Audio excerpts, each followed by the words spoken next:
Mungkin Pak Jokowi udah kesel karena ditipu terus oleh Elon Musk. Terakhir ditipu oleh Apple. Jadi mungkin ketika Pak Luhut selesai menulis, diterbitkan, tiba-tiba artikel itu pingsan mungkin Pak Luhut. Rocky singgung Jokowi tentang kerjasama dengan Elon Musk kena tipu. Begitupun pertemuan terbaru dengan Apple kena tipu juga. Serta Rocky gerem singgung Luhut terkait artikelnya yang membahas nikel yang kaitannya dengan Amerika. Rocky Gerung menjadi narasumber di seminar universitas dengan tema politik ekologi. Rocky tidak canggung mengeluarkan kata-kata pedasnya terhadap pemerintahan Jokowi. Pak Luhut Binsar Panjaitan menulis satu artikel yang sangat kontroversial. Dia bilang begini, EV Amerika, apa namanya, electronic vehicle, mobil listrik hanya akan tergantung pada nikel Indonesia. Kami Indonesia menyodorkan kerjasama soal nikel tergantung pada Amerika. Kalau Anda, saya tafsirkan sedikit mengancam artikel itu. Kalau Anda tidak mau, konsekuensinya Anda tanggung. Intinya begitu artikel itu. Mungkin 3-4 halaman. Agak aneh buat saya. Karena foreign affairs itu adalah memuat hasil kajian akademik. Sementara Pak Luhut Binsar Panjaitan bukan rektor Unwira, bukan seorang akademisi, tapi seorang politisi. Jadi pertanyaan pertama, bagaimana mungkin artikel itu tiba di foreign policy, dan pasti akan dibaca oleh Joe Biden di dalam asumsi beliau, atau akan dibaca oleh investor-investor yang sedang melakukan riset tentang energi terbarukan, energi alternatif. Jadi bayangkan, Indonesia frustrasi sehingga mesti menulis paper itu. Mungkin Pak Jokowi udah kesel karena ditipu terus oleh Elon Musk. Terakhir ditipu oleh Apple.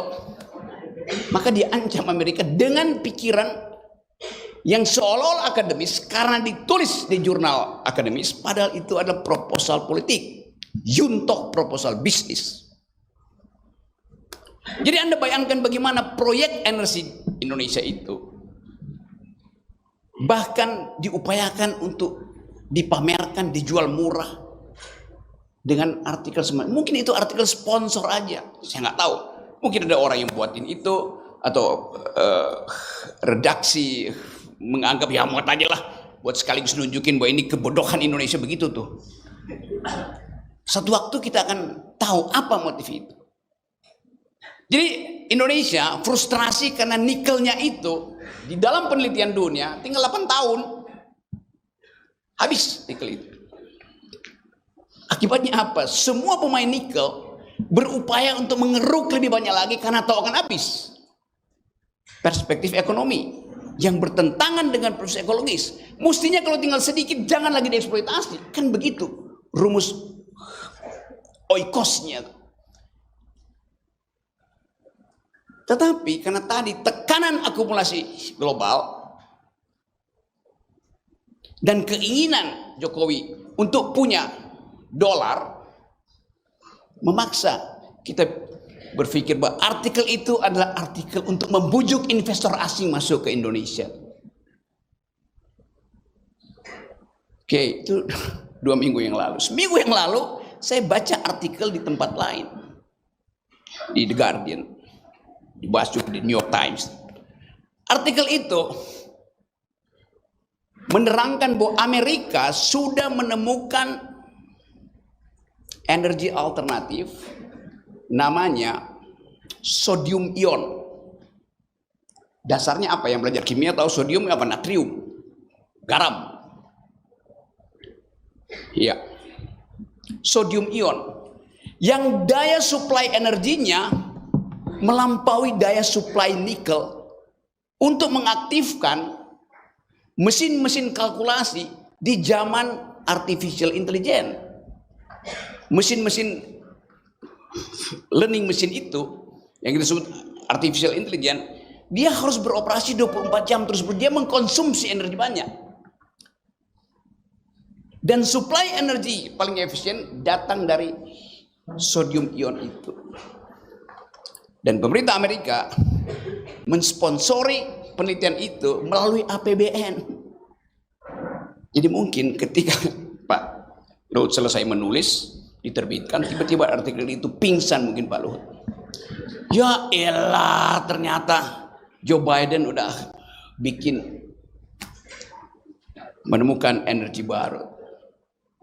Kita tahu bahwa energi itu adalah bagian dari politik intelijen sebuah negara.